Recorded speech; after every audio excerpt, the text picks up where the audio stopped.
جعفریت مرد آباد، یزیدیت مرد آباد، اہل بیت کے دشمنوں پہ لعنت بے شمار، لعنت بے شمار، برائے حشنودی سیدہ فاطمہ الزہرا سلام اللہ علیہا بلند تر صلوات۔ اللہم صل علی محمد و آل محمد۔ اجتماع سے سورۃ الفاتحہ۔ بسم اللہ الرحمن الرحیم۔ الحمد للہ رب العالمین الرحمن الرحیم مالک یوم الدین ایاک نعبد و ایاک نستعین اهدنا الصراط المستقیم صراط الذین انعمت علیہم غیر المغضوب علیہم ولا الضالین۔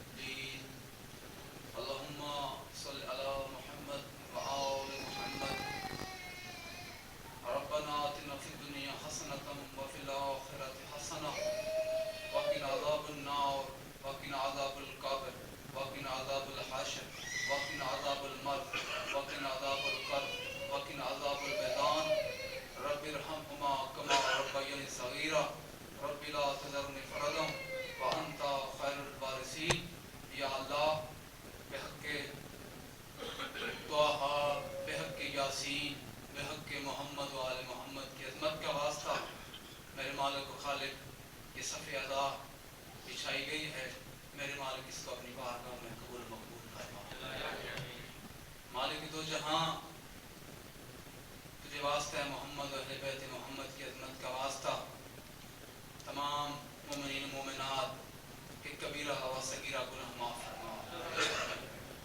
جو بے اولاد ہیں ان کو اولاد نرینہ عطا فرما، جو بیمار ہیں ان کو شفائے کلی نصیب فرما، جو مقروض ہیں ان کا قرض غیب سے ادا فرما۔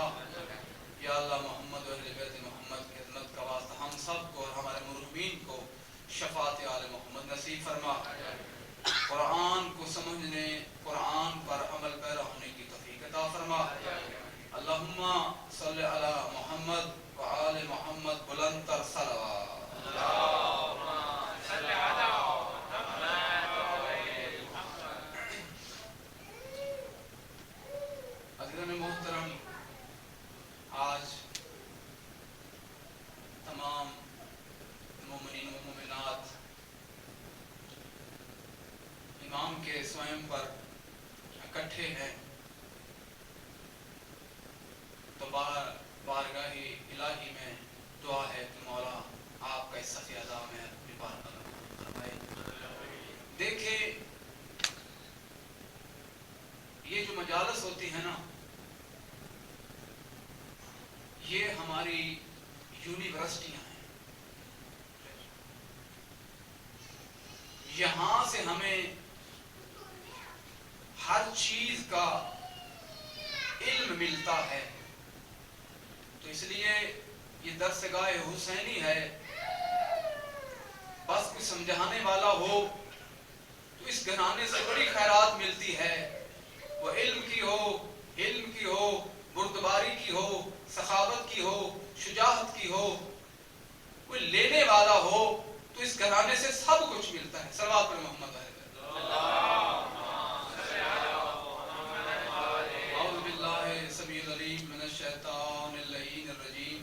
بسم اللہ الرحمن الرحیم۔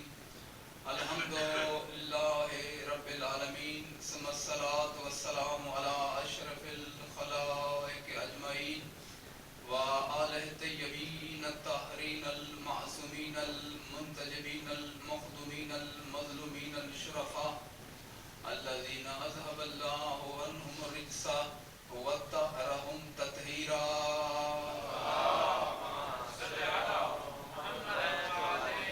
اما بعد فقد قال اللہ سبحانہ وتعالی بسم اللہ الرحمن الرحیم۔ اذا جاء نصر اللہ والفتح ورأیت الناس يدخلون في دین اللہ افواجا فسبح بحمد ربک واستغفر انہ کان توابا۔ صلوات پڑھیں۔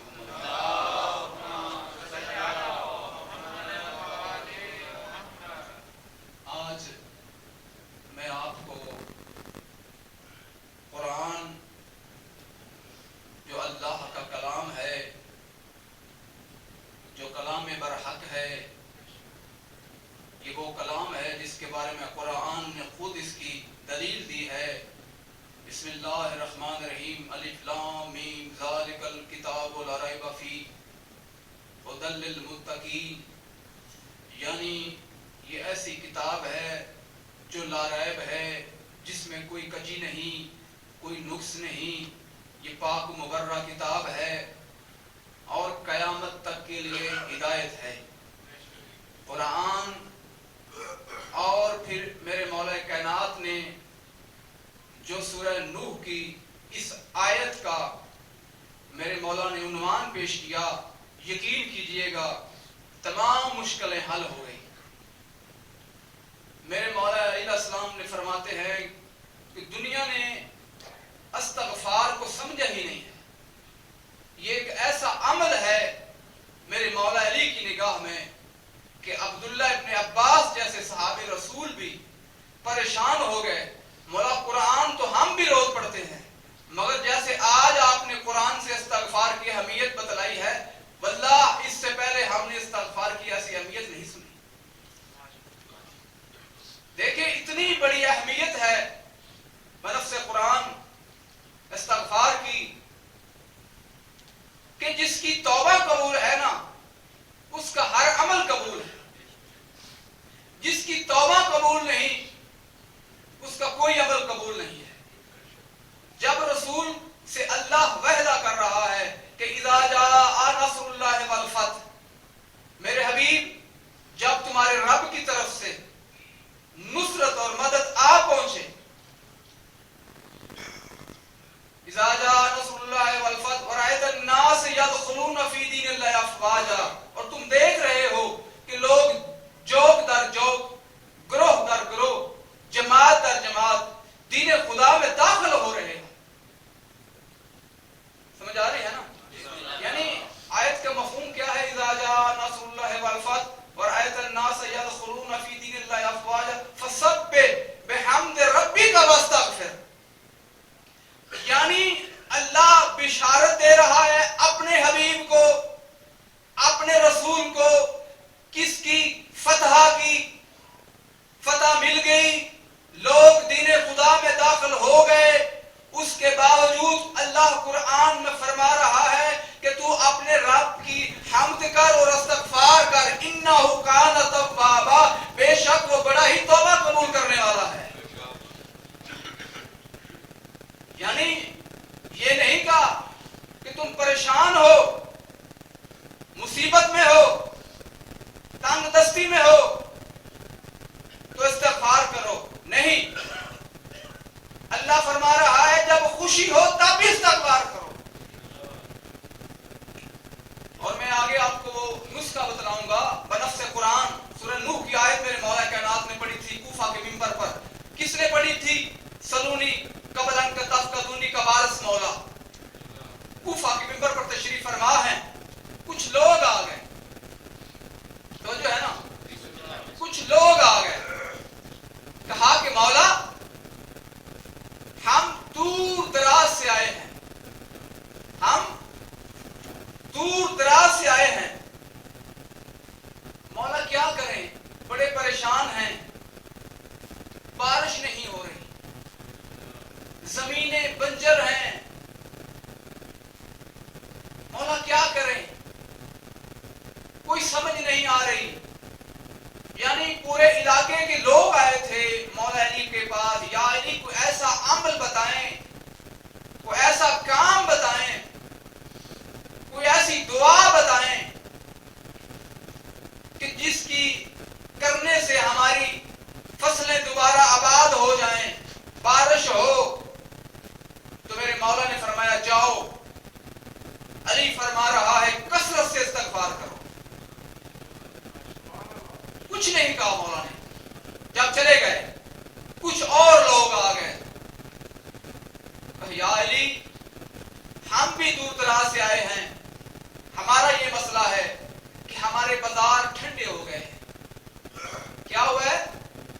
بازار ٹھنڈے ہو گئے ہیں، کوئی گاہک بازار میں آتا نہیں ہے، بہت برے حالات ہیں مولا، کوئی فعل بتا بتائیں، کوئی کام بتائیں، کوئی عمل بتائیں، کوئی نسخہ بتائیں جس کی وجہ سے ہمارے بازاروں میں دوبارہ رونق شروع ہو جائے، ہم بے روزگار ہو رہے ہیں۔ مولا نے فرمایا جاؤ کثرت سے استغفار کرو۔ چلے گئے، کچھ ہی دیر میں ایک اور نوجوان آ گیا، کہا مولا دشمن دار ہوں، بہت بڑی دشمنی ہے، میں غریب ہوں، میرا دشمن قوی ہے، میرا دشمن مضبوط ہے، مولا میرے ہاتھ مضبوط نہیں ہیں، مجھے کوئی ایسا عمل بتائیں جس کی وجہ سے میں دشمن پر سبقت حاصل کروں۔ میرے مولا دیکھ کے فرماتے ہیں جاؤ کثرت سے استغفار کرو۔ پھر کچھ ہی دیر میں ایک اور شخص آیا، کہا یا علی وارث منبر سلونی قبل ان تفقدونی، مولا میرا بہت بڑا مسئلہ ہے، کئی برس گزر گئے ہیں، اولاد کی نعمت سے مرحوم ہوں، میرے مولا کچھ عمل بتائیں تاکہ خدا مجھ کو اولاد نرینہ جیسی نعمت سے مستفید کرے۔ میرے مولا مسکرا کے فرماتے ہیں جاؤ کثرت سے استغفار کرو۔ اب چونکہ عبداللہ ابن عباس نیچے بیٹھے ہوئے تھے، اب ان سے رہا نہیں گیا، سامنے کھڑے ہو گئے، کہا کہ مولا، ہاتھ باندھ کے کہتے مولا یہ کیا ماجرا ہے؟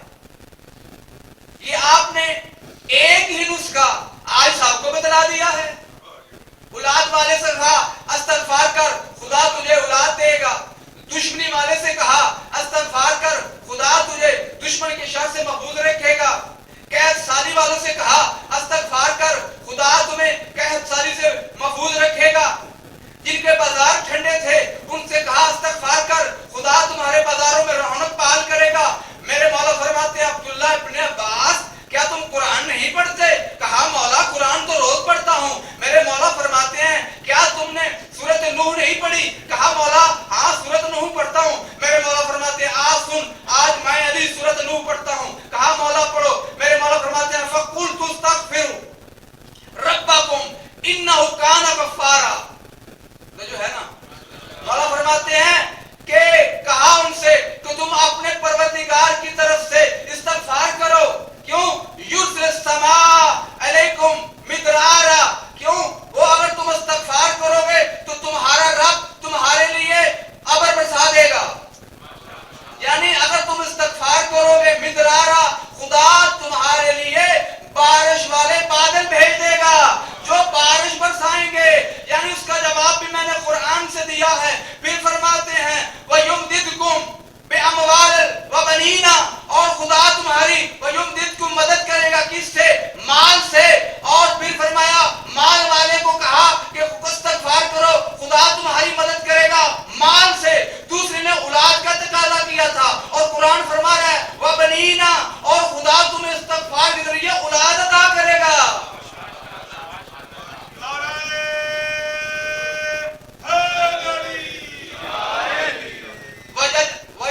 وَيَجْعَلْ لَكُمْ جَنَّةٍ، مولا فرماتے ہیں پھر سنو، جس نے کہا تھا ہماری کھیتیاں ویران ہو گئی، وَيَجْعَلْ لَكُمْ جَنَّةٍ، اللہ تمہارے لیے ان باغات کو ہرا بھرا کر دے گا، وَيَجْعَلْ لَكُمْ أَنْهَارًا، اور خدا تمہارے لیے نہریں قرار دے دے گا، یعنی تمہیں پانی کی کمی نہیں آئے گی۔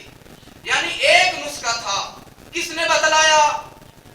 دیکھیں قرآن میں ہے نا کہ وَاللَّهُ أَخْرَجَكُمْ وَمِن بُطُونِ أُمَّهَاتِكُمْ لَا تَعْلَمُونَ شَيْئًا، کہ جب ہم نے تم کو ماؤں کے پیٹوں سے باہر نکالا تم لا تعلمون تھے، تم جاہل تھے، یعنی جاہل پہلے پیدا ہوا ڈاکٹر بعد میں بنا، جاہل پہلے پیدا ہوا پروفیسر بعد میں بنا، یعنی تمہاری جو پیدائش ہے وہ قرآن فرما رہا ہے جاہل ہے، تمہیں کچھ نہیں آتا تھا۔ تو دیکھیں جب انسان اپنے ماضی کو دیکھتا ہے تو بہت کچھ سیکھتا ہے، اس لیے اللہ کی بارگاہ میں جب تم استغفار، دیکھیں ایک واحد عمل ہے، آپ جس حالت میں بھی، درود کے لیے شرط ہے وضو ہو،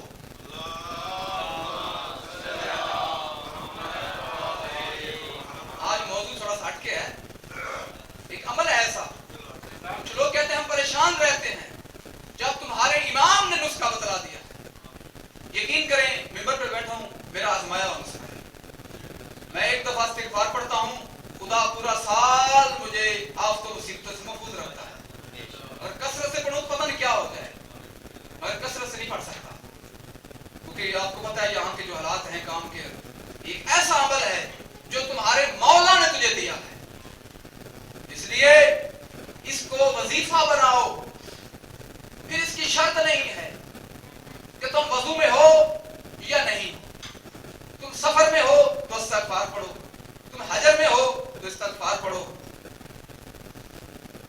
تم جہاں بھی ہو، سونے سے قبل، جاگنے کے بعد، کام پر، جہاں موقع ملے اس کی بارگاہ میں استغفار کرتے رہو، یقین کرو ایک ایسا عمل ہے اگر آپ کی توبہ قبول ہو گئی تو اللہ آپ کا ہر عمل قبول کر لے گا، اور نجات کے راستے آپ کا مقدر بن جائیں گے۔ دو چیزیں ہیں، ایک ہے متاع دنیا، ایک ہے متاع آخرت، تو یاد رکھیں کہ آپ متاع دنیا بھی حاصل کر لیں اور متاع آخرت بھی حاصل کر لیں، اس کے لیے ضروری ہے کہ رسول نے فرمایا کہ میں دو شکل چھوڑ کے جا رہا ہوں، ایک قرآن اور ایک اہل بیت، تم ان دونوں کا دامن نہ چھوڑنا، اگر تم نے ان میں بھی چھوڑ دیا تو یقیناً جنت تمہارا ٹھکانہ نہیں ہے،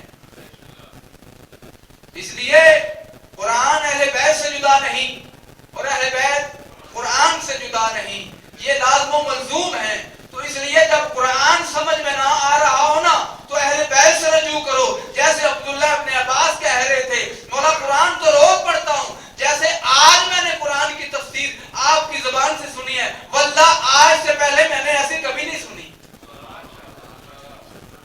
جب بارسان قرآن سے پوچھیں گے یقیناً آزما لیں، بشرط زندگی اگلے سال آپ بھی یہاں ہوں، میں بھی یہاں ہوں، میں دعوے سے کہہ رہا ہوں ممبر پہ بیٹھ کے، میرا آزمایا ہوا نسخہ ہے، بار بار کہہ رہا ہوں، یہ ایک ایسا نسخہ ہے، خضوع اور خشوع کے ساتھ بارگاہ الہی میں بے اولاد بھی دعا کریں، استغفار کریں، جن کے پاس روزگار نہیں ہے وہ بھی استغفار کریں، جن کا کوئی مسئلہ ہے وہ بھی استغفار کریں، انشاءاللہ اگلے سال جب ہماری ملاقات ہوگی تو انشاءاللہ آپ خوش ہو کے کہیں گے کہ قبلہ اللہ نے استغفار کے صدقے ہماری تمام مشکلیں حل فرما دی ہیں۔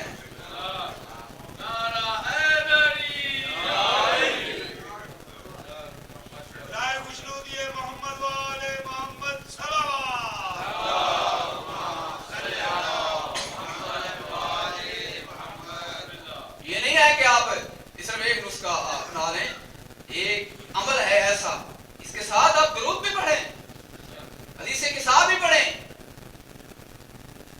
باقی اعمال بھی کریں، یہ نہیں کہ بس استغفار کرنی نماز کو چھوڑ دیا، اس کا اپنا دیکھیں، قبر میں نماز کا سوال نہیں ہوگا، قیامت میں سب سے پہلے جو سوال ہوگا وہ نماز کا، قبر میں آپ سے باقی سوال پوچھے جائیں گے، وہ برزخ ہے، مقام برزخ سے انبیاء نے پناہ مانگی ہے، تو جب انسان دنیا سے جائے گا نا تو قبر میں جب اتارا جائے گا تو جب قبر کا تعویذ بند کیا جائے گا تو حکم ہے، یہ حدیث میں بھی ہے کہ جب مردے کے اہل خانہ چلتے ہیں نا تو مرنے والا مردہ اس کے قدموں کی جو آہٹ ہے وہ بھی سنتا ہے اور چیخو پکار کرتا ہے کہ میری اولاد، میرے بچوں، میرے والدین، میرے بہن بھائیوں، میرے عزیز و کرام، مجھے چھوڑ کے نہ جاؤ۔ حکم ہے کہ اونٹ کو نہر کرو اور پھر اس کا گوشت بناؤ، اس وقت تک قبر پر بیٹھ کے پڑھتے رہو، لیکن رسم بن گئی ہے پاکستان دنیا میں، فوراً کہتے دفنا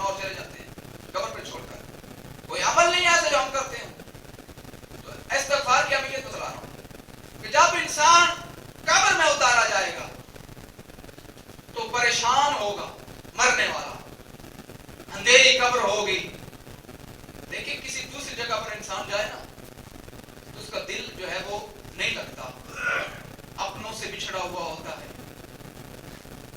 دیکھیں ایک نئی جگہ پر انسان منتقل ہو رہا تھا. میں استغفار کی اہمیت بات بتاتا ہوں. پہلے میں بتاتا ہوں کہ دیکھیں انسان جب ماں کے پیٹ میں ہوتا ہے نا, مولا سے پوچھا کہ مولا یہ زندگی کیا ہے؟ فرمایا دیکھو جب انسان ماں کے پیٹ میں ہوتا ہے نا تو اس کا وہ جہان ہوتا ہے, وہ خوش ہوتا ہے. جیسے ہی وہ دنیا میں آتا ہے وہ رونا شروع کر دیتا ہے کہ میں کہاں آ گیا. اس کے لیے نئی جگہ ہوتی ہے. جب وہ نہیں روتا تو پھر گھر والے روتے ہیں. جب بچہ نہیں روتا تو گھر والے روتے ہیں. کیوں کہ رونا بچے کی زندگی کی علامت ہے. بچہ روئے گا تو گھر والے خوش ہوں گے, بچہ نہیں روئے گا تو پھر گھر والے روئیں گے. یعنی وہ اس جہان میں تھا, ماں کے شکم میں تھا, ماں کے رحم میں تھا تو بڑا خوش تھا. جب اس جہان میں آیا تو رونا شروع کر دیا کہ میں کہاں آ گیا ہوں. اب جب وہ اس جہان میں اس کا جی لگ گیا, اس کا دل لگ گیا, اب اس کا اس جہان سے اس جہان جانے کو دل نہیں کر رہا. وہ دنیا کے عیش و عشرت میں ایسا پڑ گیا کہ جو پہلے جہان میں خوش تھا اس جہان میں آتے ہی رونا شروع کیا. اب وہ اس جہان میں اتنا خوش ہے کہ اس کا دل نہیں چاہ رہا کہ میں اگلے جہان میں جاؤں. کیوں؟ اس کے پاس زیادہ راہ نہیں ہے, اس کے پاس سامان نہیں ہے.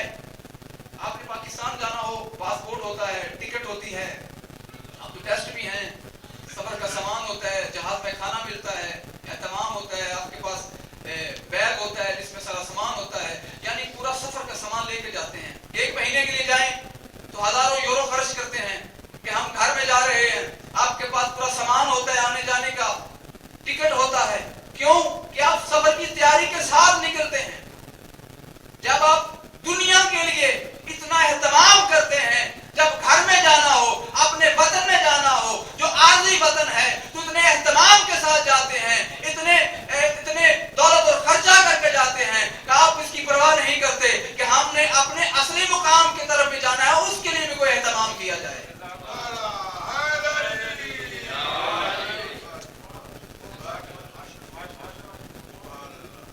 یعنی جو متاع دنیا ہے اس کے لیے میں اور آپ سب دوڑ رہے ہیں, مگر متاع آخرت کے لیے ہمارے پاس ایک گٹھڑی بھی نہیں ہے سامان کی. دیکھیں میری ریش بھی سفید ہو گئی ہے. مولا فرماتے ہیں جب انسان کا ایک بال سفید آتا ہے نا تو سب سے پہلے قاصد ہوتا ہے اس کی موت کا. اسے پیغام دیتا ہے کہ بندہ خدا موت پر حق ہے. ماں کے شکم میں بھی آ جاتی ہے, باہر بھی آ جائے گی. کوئی 1 سال کا ہے اس کو بھی موت آنی ہے, کوئی 10 سال کا ہے اس کو بھی موت آنی ہے, کوئی 900 سال کا ہے اس کو بھی موت آنی ہے. تو آپ کو تھوڑا سا خوش کر دوں, مولا سے کسی نے پوچھا, آپ ڈر نہ جائیں, مولا یہ قرآن میں اللہ فرماتا ہے کل نفس ذائقۃ الموت. مولا یہ موت کو ذائقہ کیوں کہا گیا؟ میرے مولا فرماتے ہیں حمید بن مہران سے, مولا فرماتے ہیں سن, موت کو ذائقہ اس لیے کہا جب کوئی مشرق میں مرتا ہے نا یا مغرب میں مرتا ہے, اسے اس وقت تک موت نہیں آتی جب تک علی کا چہرہ نہ دیکھ لے. اور یاد رکھنا جو ہماری محبت میں مرتا ہے اس کی موت شہد سے زیادہ میٹھی ہوتی ہے, اور جو ہمارے بغض میں مرتا ہے اس کی موت زہر سے زیادہ کڑوی ہوتی ہے. اور یہ واحد وقت ہوتا ہے جب نزاع کا وقت ہوتا ہے, جناب اسرائیل اور شیطان دونوں آ جاتے ہیں. اس واحد وقت ہوتا ہے جب انسان دونوں کو دیکھتا ہے. واحد وقت ہوتا ہے جب انسان کے ایک طرف ملائک ہوتا ہے, ایک طرف جناب اسرائیل ہوتے ہیں, اور ایک طرف یہ ملعون ہوتا ہے. وہ اپنی طرف کھینچتا ہے. بس دعا کیا کہ اس لیے لوگ دعا کرتے ہیں نا کہ یا اللہ ہمارا جو خاتمہ ہے وہ ایمان پہ ہو. دعا کیا کریں کہ ہمارا خاتمہ جو ہے وہ ایمان پر ہو. جب ہم دنیا سے جائیں تو اللہ کی شہادت, اس کے رسول کی شہادت اور امیر المومنین کی شہادت کی گواہی دیتے ہوئے جائیں. تو انشاءاللہ جو مومن ہوں گے ان کی زبان پہ ساختہ نکلے گا کہ اشہد اللہ الہ الا اللہ و اشہد ان محمدن عبدہ و رسولہ و اشہد ان امیر المومنین و امام المتقین. دیکھیں شیطان پہ مجھے کسی نے پوچھا تھا یہ کیسے ہو سکتا ہے, کہہ لیا ہے. میں نے کہا شیطان, اللہ قرآن فرماتا ہے کہ شیطان جو ہے وہ کافروں کا ولی ہے. قرآن نے فرمایا کہ شیطان کافروں کا ولی ہے جو حاضر بھی ہے ناظر بھی ہے, ہر جگہ پر موجود ہے, جہاں جاتا ہے چلا جاتا ہے. بھائی مسلمانوں اتنا عقیدہ ہے کہ شیطان کافروں کا ولی ہے, اپنوں کی مدد کے لیے ہر جگہ پہنچ جاتا ہے, پھر یہ ناانصافی ہوگی. کافروں کا ولی تو ہر جگہ موجود ہے مگر مومنوں کا ولی کسی جگہ پہ موجود نہیں ہے. کیسے ممکن؟ شیطان ہر جگہ جا سکتا ہے. تو اللہ نے زمین کو کبھی بھی حجت سے خالی نہیں رکھا, ہر زمانے میں اللہ نے حجت بھیجی. تو آج بھی تمہاری آخری حجت سرکار حجت مولا کا صاحب العصر زمان موجود ہیں.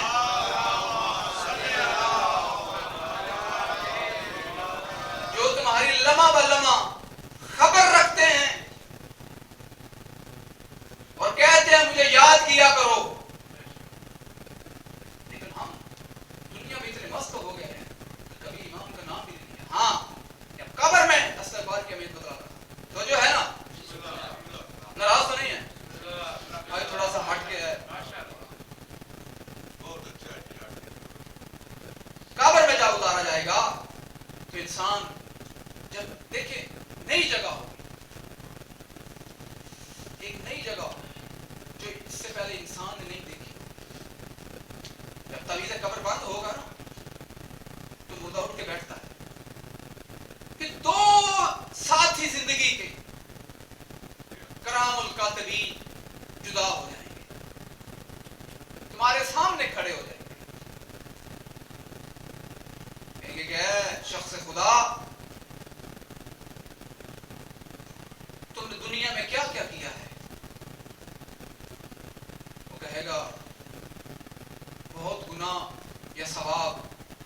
کہیں گے لکھ, کہے گا محتاج ہوں, قلم نہیں ہے, کاغذ نہیں ہے. اللہ اکبر, یہ جملہ اتنا سخت ہے, میں معافی مانگتا ہوں مومنین سے, ناراض نہ ہوئیے گا. اتنا سخت جملہ ہے.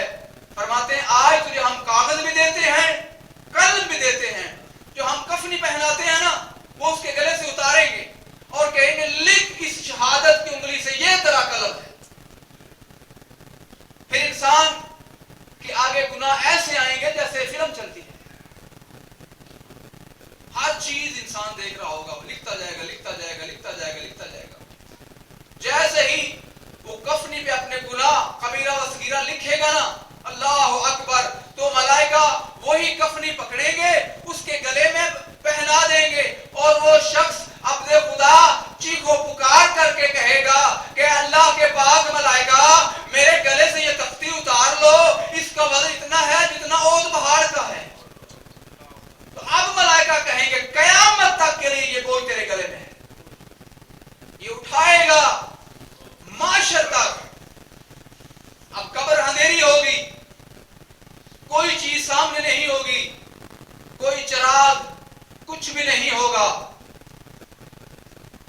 تو ایک وقت آئے گا کہ قبر میں روشنی ہوگی, قبر میں روشنی ہو جائے گی.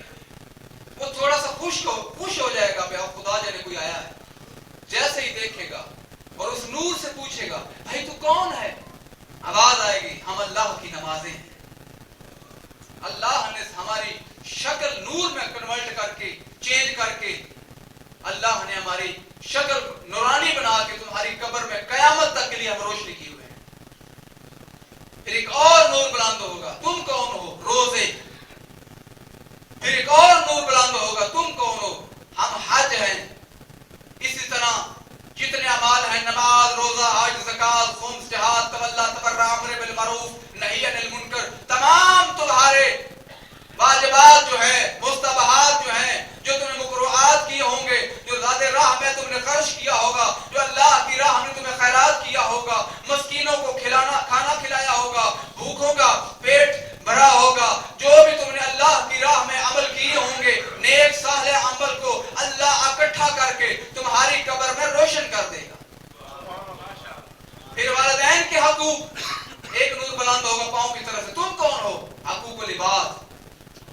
پھر اور نور بلند ہو. تم کون ہو؟ حقوق اللہ.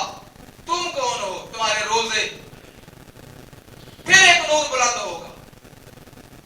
جب انسان دیکھے گا نا کہ میری قبر بڑی روشن ہو گئی ہے تو کہے گا تو کون سا نور ہے؟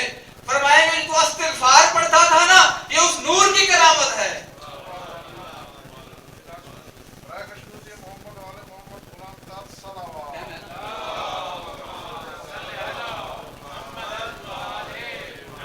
ہے نا توجہ؟ یہ برکتیں ہیں,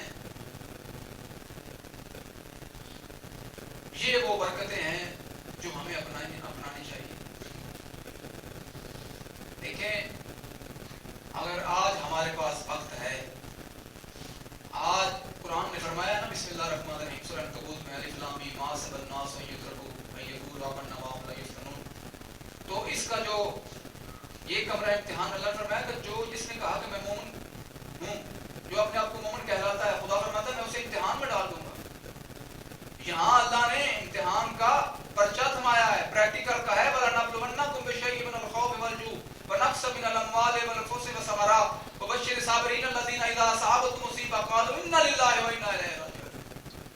ضرور بر ضرور خدا فرما رہا ہے وَلَنَبْلُوَنَّكُمْ بِشَيْءٍ مِنَ الْخَوْفِ وَالْجُوعِ, ضرور بر ضرور خدا فرما رہا ہے نون تحقیقی کے ساتھ کہ ضرور بر ضرور آزمایا جائے گا, مال سے, اولاد سے, جان سے, خوف سے. اس لیے اس سے قبل کہ تم آزمائے جاؤ, تم ایسے احکامات الہی پر عمل کرو کہ دنیا بھی تمہارے ہاتھ سے نہ جائے اور آخرت بھی تمہارے ہاتھ سے نہ جائے. بتائے دنیا بھی ہاتھ میں رہے اور بتائے آخرت بھی تمہارے ہاتھ میں رہے. صلوات پڑھے محمد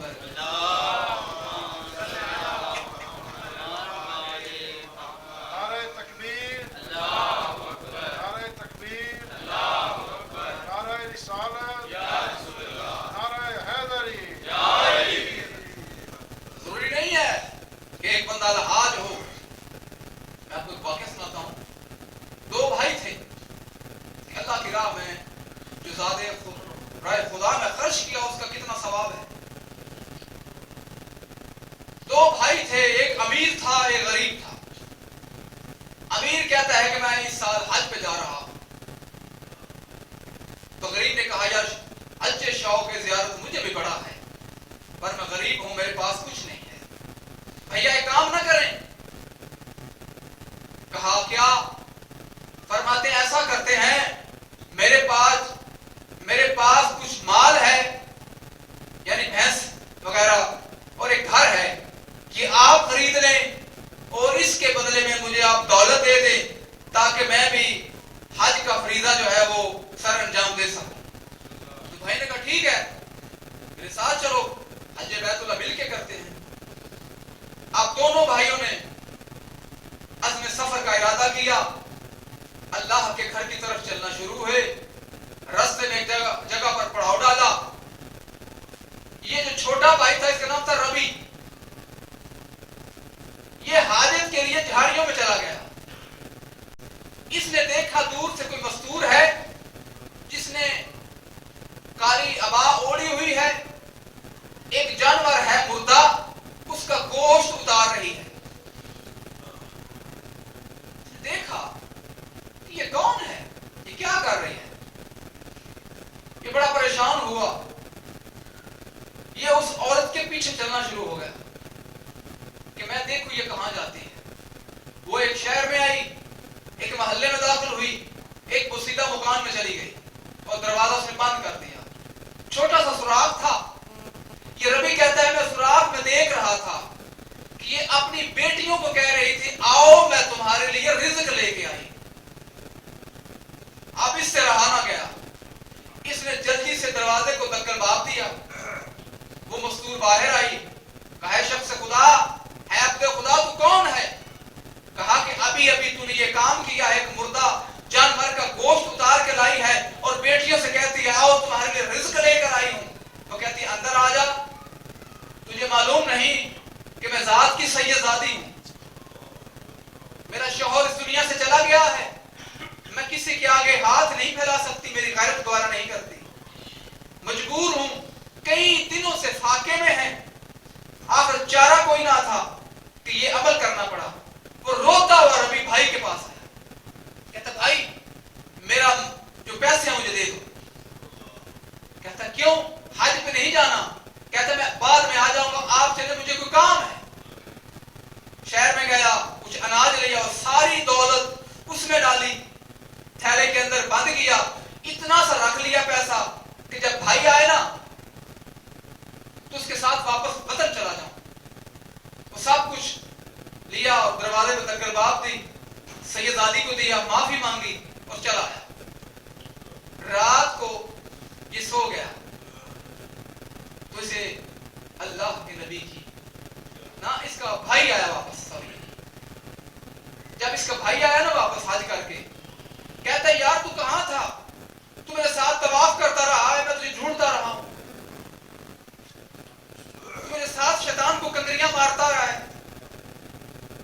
تو حجرہ اس وقت کے میرے ساتھ بوسے لیتا رہا ہے, تو جلدی آ گیا, میں تجھے آوازیں دے رہا تھا, یہ پریشان ہو گیا, میں تو گیا نہیں ہوں, میرا بھائی کیسی باتیں کر رہا ہے بہکی بہکی. خیر یہ خواب میں سو گیا, عالم خواب میں اس رحمت للعالمین کی زیارت ہو گئی.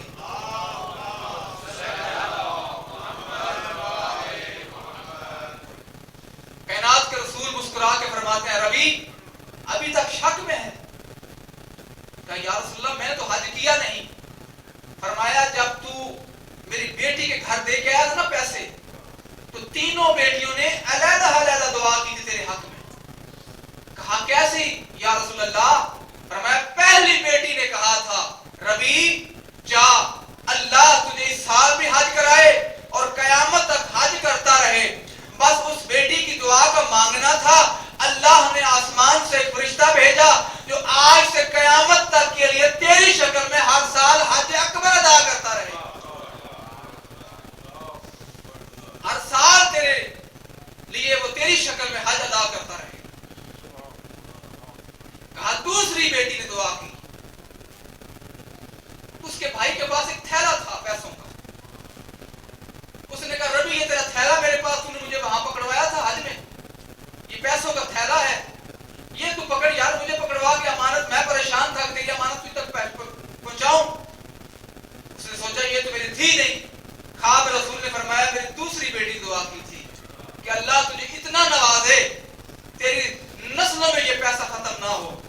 تو وہ جو دولت تیرے پاس آئی ہے نا, میں محمد مصطفیٰ فرماتا ہوں تو نے میرے بچوں کا خیال رکھا ہے نا, قیامت تک تیرے خاندان میں کوئی مفلس ہوگا ہی نہیں.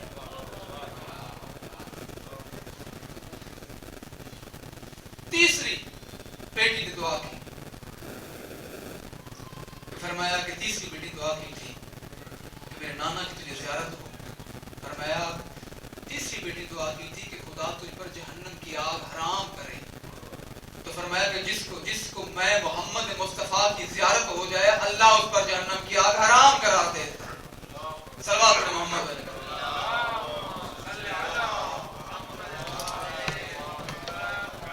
اور دیگر صلوات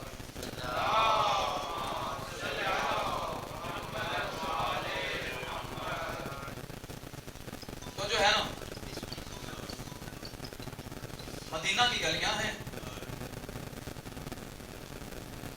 کائنات کا رسول اپنے اصحاب کے ساتھ مدینہ کی گلیوں سے گزر رہے ہیں. کیا دیکھتے ہیں کہ چند سال کے ہیں جناب حبیب ابن مظاہر. ایک مرتبہ رسول رک گئے, حبیب کھیل رہے تھے, اللہ کے نبی حبیب کے پاس آئے, اصحاب یہ منظر دیکھ رہے تھے. رسول نے غیر معمولی بچے کو اٹھایا, اپنے سینے سے لگایا, بوسہ دیا اور پھر چلے گئے. اب اصحاب رسول سے رہا نہ گیا. کہا یا رسول اللہ یہ کیا ماجرا ہے, ایک ایسا بچہ ہے آپ سے کیوں چوم رہے ہیں؟ فرمایا کہ میرا صحاب آپ کو معلوم نہیں ہے مجھے سے محبت بلا کیوں ہے. کہا یا رسول اللہ کیوں؟ فرماتے ہیں جب میرا حسین مدینے کی گلیوں میں چلتا ہے نا, یہی حبیب میرے حسین کے جہاں قدم لگتے ہیں ان قدموں کی مٹی اٹھا کر اپنے سر میں ڈالتا ہے، اور جہاں میرا حسین قدم رکھتا ہے یہ حبیب اس جگہ پہ بوسے دیتا ہے۔ جو میرے حسین سے پیار کرتا ہے میں محمد مصطفیٰ بھی اس سے پیار کرتا ہوں۔ حضرت مظلوم کربلا 2 محرم کو جب میرا مولا کربلا آیا نا، 2 گزری، 3 گزری، 4 گزری، 5 گزری، مقبرات عصمت بیبیاں آقا حسین سے فرما رہی تھی بھیا حسین لشکر پہ لشکر آ رہے ہیں، فوجوں پہ فوجیں آ رہی ہیں، کیا ہمارے دشمن آ رہے ہیں، ہمارا ماننے والا ہماری نصرت والا کوئی نہیں آ رہا؟ کبھی بھی پوچھتی جناب فضا سے کہ فضا اب کون آیا ہے؟ کہا بی بی شمر آیا ہے اتنا لشکر لے کر۔ اب کون آیا ہے؟ اب خولی آیا ہے۔ اب کون آیا ہے؟ حرملہ آیا ہے۔ اب کون آیا ہے؟ عمر ابن سعد آیا ہے۔ اب جناب زینب سے رہا نہ گیا، کہا بھیا کیا ہم سے وفا کرنے والے کوئی نہیں ہیں؟ امام حسین علیہ السلام خاموش رہے، کہا بھیا وہ وقت یاد ہے نا کہ مسلمانوں نے جب ہمارے بابا علی کو ضرب لگی تو ہمارے ساتھ دھوکہ کیا تھا، پھر ہماری ماں کے ساتھ بھی دھوکہ ہوا، پھر بھیا حسن کا زمانہ بھی یاد ہے نا؟ کہا بہن زینب مجھے سب کچھ یاد ہے۔ کہا بھیا آج 6 محرم ہے، کیا ہماری مدد کرنے والا کوئی نہیں آئے گا؟ بس ایک مرتبہ بی بی کو خیال آیا کہ ابھی کوفہ میں میرے بھیا حسین کا ایک بچپن کا دوست ہے جس کا نام ہے حبیب ابن مظاہر۔ یہ بی بی نے فرمایا تھا بھیا حسین کاسد بھیجو اپنے بچپن کے دوست حبیب کے گھر۔ امام نے کاسد بھیجا، حبیب کی بیوی دوپہر کا کھانا کھا رہی تھی، جو روایت میں ہے کہ ابھی لقمہ منہ میں ڈالنے کا ارادہ کیا تو سوچ رہی تھی کوئی بڑی بے دردی سے مجھے یاد کر رہا ہے۔ کہتی ہے کہ دروازے پر دقلباب ہوئی تو کہا جلدی سے دروازہ کھولو۔ جیسے ہی جناب حبیب نے دروازہ کھولا فرمایا کون؟ فرمایا انا برید الحسین، میں حسین کا قاصد ہوں۔ بس قاصد کا نام سننا تھا، حبیب قدموں پہ گر پڑے، قدم چوم کے کہا کہ تو حسین کا قاصد ہے، میرے مولا کا قاصد ہے نا؟ جلدی سے اندر لایا، بیوی کو پردے کے پیچھے بھیجا، کہا بتلاؤ میرے مولا نے کیسے بھیجا ہے؟ فرماتے ہیں کہ فرزند رسول 2 محرم کا کربلا میں آ گیا ہے، زہرا کے لال کو عرب عجم کے بدماشوں نے گھیرا ہوا ہے، مولا نے تجھے نصرت اور مدد کے لیے پکارا ہے۔ کہا کہ تو چل میرے مولا کو پیغام دے کہ حبیب آ رہا ہے۔ جلدی سے اندر آیا، اس کی بیوی بڑی بے صبری سے انتظار کر رہی تھی کہ قاصد جائے، میں حبیب سے پوچھوں کہ قاصد نے کیا پیغام لے کر آیا ہے۔ کہتی حبیب بتا قاصد کیا پیغام لے کے آیا ہے؟ اب حبیب نے امتحان لیا کہ میری بیوی کا ارادہ کیا ہے۔ کہتے ہیں تو بتا، میں سوچ رہا ہوں جاؤں کہ نہ جاؤں۔ حضرت رام مظلوم کربلا یہ جملہ کہنا تھا، حبیب کی بیوی کہتی ہے پھر یہ چوڑیاں تو پہن لے، اپنی تلوار اور زرہ مجھے دے، میں کربلا میں حسین کے لیے جاتی ہوں۔ کہتا ہوں میں تو تیرے لیے کر رہا تھا، تجھے ازما رہا تھا۔ کہا جلدی سے جا تیرا مولا تجھے بلا رہا ہے۔ اجازت مل گئی، نوکر کو پہلے بھیجا کیونکہ اس وقت کوفہ کے حالات اتنا سخت پہرا تھا کہ کوئی بھی حسین کی نصرت کے لیے نہ جا سکے۔ اس نے نوکر سے کہا، غلام سے کہا کہ میرا گھوڑا لے کر تو کوفہ کے باہر چلا جا، میں آتا ہوں۔ حبیب روایت کرتا ہے کہ جب رات کا کافی وقت گزر گیا نا تو میں کوفہ کے باہر آیا تو میرا غلام گھوڑے کے کانوں میں کچھ کہہ رہا تھا کہ حبیب کے گھوڑے، میرے آقا کے گھوڑے، مجھے کربلا لے جانا، اگر میرا آقا حبیب نہ آیا تو مجھے کربلا لے جانا۔ حسین نے غربت کے عالم میں حبیب کو یاد کیا تھا، شاید کسی مجبوری کی وجہ سے حبیب نہیں آیا، میں غلام حسین پر قربان ہو جاؤں گا۔ کہ حبیب اس کے قریب آئے، شاباش دی، دونوں کربلا میں آئے، امام حسین کے قدموں پہ گرے، معافی مانگی، مولا دیر سے آنے کی معذرت۔ ادھر آقا زادیوں نے بلایا، کہا کہ حبیب تیرا شکریہ، میں زینب کا سلام ہو، میری ماں فاطمہ کا سلام ہو، بس یہ کہنا تھا۔ درے خیمہ پہ حبیب گر گئے، غش کھا کے جب گرے نا، کچھ ہی دیر میں جب آنکھ کھلی، رو کے فرماتے ہیں علی کی بیٹیاں اتنی غریب ہو گئی کہ غلام کو سلام کہہ رہی ہے۔ اجرکم من اللہ۔ آپ کہا مولا مجھے اجازت دے۔ جیسے ہی حبیب کو اجازت ملی، میدان میں آئے، عمر ابن سعد سے کہا لئین تو فرزند رسول کو قتل کے ارادے سے کربلا میں موجود ہے، وائے ہو تم پر، تو نہیں جانتا یہ دوش نبوت کا سوار حسین ہے۔ بس لڑتے ہوئے حبیب جب گھوڑے سے زمین پر گرے نا، تو سب سے پہلے مسلم بن اوسجا حبیب کے پاس آئے، حبیب کا سر اپنی گود میں رکھا، حبیب نے وصیت کی، کہتے ہیں مسلم بن اوسجا اپنے آقا حسین کا خیال رکھنا۔ حضرت حسین جب 11 محرم کو یہ قافلہ کوفہ میں آیا نا، ایک چھوٹا سا بچہ سید سجاد کے پاس آیا، کہتا ہے مولا میرا سلام ہو۔ میرے مولا سجاد فرماتے ہیں تو کون ہے؟ رو کے کہتا ہے میں حبیب کا یتیم ہوں۔ ایک مرتبہ جناب زینب کی طرف منہ پھر گیا سید سجاد کا، رو کے مولا کہتے ہیں اماں دیکھتے ہو یہ کون ہے؟ چچے حبیب کا یتیم ہے۔ بی بی کہتی ہے اے تیری ماں کہاں ہے؟ میں روز عاشور سے اسے ڈھونڈ رہی ہوں۔ ایک مرتبہ قریبی مکان سے کسی بی بی کے رونے کی آواز آئی، کہا کہ میں حبیب ابن بظاہر کی بیوہ ہوں۔ آقا زادی فرماتی ہیں چچے حبیب کا پرسہ قبول کر۔ میں کہتا ہوں بی بی تیری عظمت پر کروڑوں سلام ہو، حبیب کی بیوی تو کتنی قریب ہے، تیرا کتنا مقام